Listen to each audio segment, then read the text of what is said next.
In the heart of the bleeding Badlands, under the relentless gaze of the dying suns, Fort Worth stood as a testament to man's unyielding resilience, or perhaps his grim defiance against an indifferent universe. The city was not just a place, it was a fortress, a bastion of order carved from chaos. Its walls, once mere wooden barriers, had hardened over generations into iron gates, wrought with intricate patterns of crosses and skulls, a constant reminder of the faith that held the settlement together. Inside, the streets were crowded, teeming with the desperate and the ambitious, all vying for their place in a world where fortune favored the few. Among them was Jack, a man who had seen too much bloodshed to believe in anything but the inevitability of his own demise. His face was weathered, his eyes hollow from the weight of countless nights spent pacing the dusty streets, wondering if tonight would be the one. He carried a revolver in his belt, not for fear of bandits or heretics, but because it was the only thing that gave him some semblance of control over his fate. One evening, as Jack leaned against the wall of his squalid shack, he heard the distant rumble of thunder. Not just any thunder, but a peculiar howl that made his blood run cold.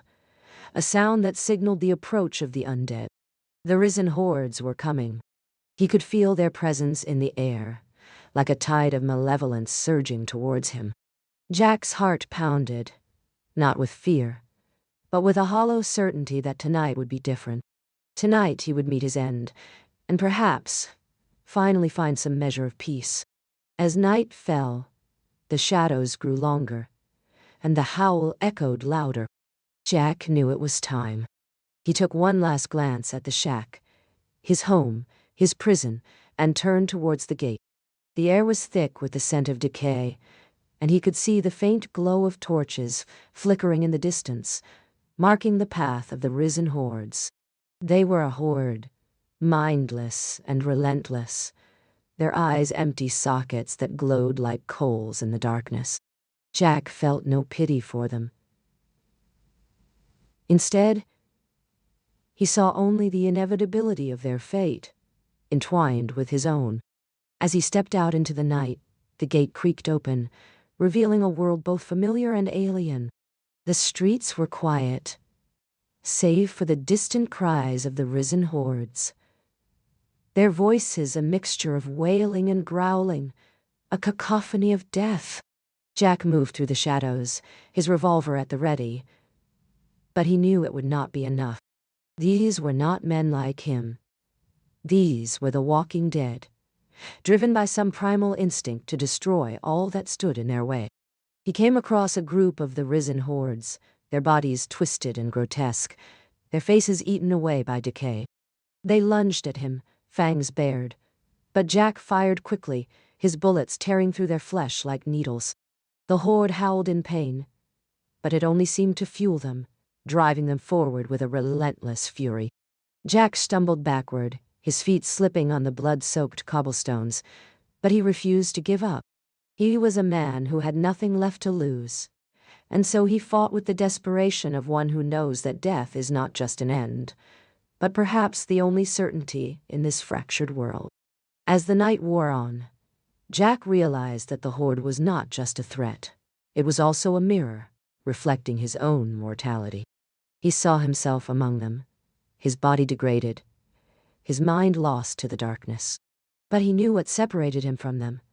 A spark of defiance, perhaps, or a glimmer of hope that even in death, there might be some form of redemption. As the horde closed in, Jack fired one last time, his revolver emptying with a deafening report. The horde recoiled momentarily, but then surged forward once more, their numbers overwhelming him. And yet, as he fell to his knees, clutching at the ground, his fingers brushing against something cold and metallic, a coin, perhaps, or a fragment of metal that had once been part of a weapon, Jack felt a strange sense of clarity. He understood now why the church preached so fervently about the power of faith. It was not just a belief, but a survival mechanism, a way to stave off the inevitable darkness that threatened to consume them all. And as he closed his eyes for the last time, Jack wondered if, In some twisted way, he had found that faith after all. In the end, Fort Worth was overrun by the risen hordes, its walls breached, and its people either slaughtered or turned into one of the undead. But even in defeat, there was a kind of quiet dignity, a recognition that this was the price of their existence, a life lived in constant fear of the horrors that lurked just beyond the Iron Gate. And as the dawn broke over the Badlands, casting long shadows across the smoking ruins of the city, Jack's ghost drifted among the risen hordes, bound forever to the cycle of life and death that governed this grim, dark world. This was the story of Fort Worth, a tale of suffering, of redemption, and of the unyielding darkness that threatened to consume everything in its path. And it was a reminder that, even in the bleakest of times, there is always a moment when the tide turns, when the dead rise once more, and when the desperate embrace their fate with a grim resolve to see it through to the end.